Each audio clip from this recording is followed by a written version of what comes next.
So we are rolling. Okay. I think the best way to start would just be if you tell me your name and how old you are. Hi, my name's Kevin Grace and I'm 66 years old. How was it you actually got into bikes to begin with? My brother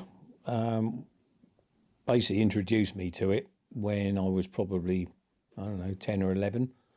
He had an old scooter that we used to use over the fields, and that's basically how I learned to ride in the first place.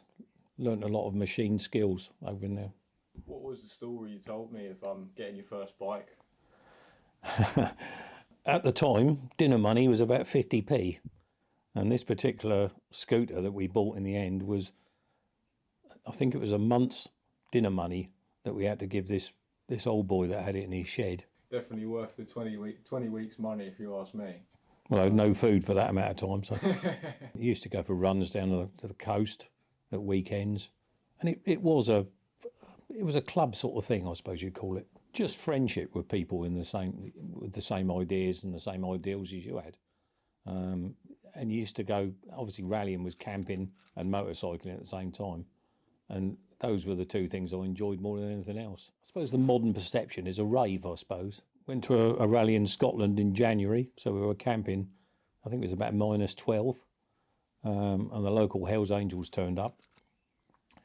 And the club I was in, called the Lurkers, we always used to have these little gold stickers that we used to leave all around the country. So anywhere you went, there was always a Lurkers sticker somewhere.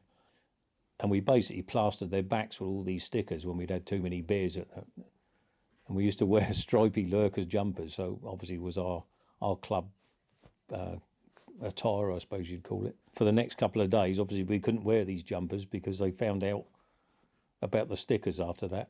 And that was the end of that. One of the club members, basically his mum decided that he was going to get cold when he went to these particular rallies, so she knitted him this jumper, and she'd actually embroidered Lurkers across the chest as well. So, and this became like a cult thing. And in the end, the whole of the club, there was about 15 of us, all had these stripy jumpers.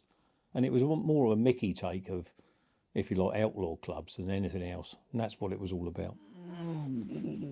Well, let's see if it does go first.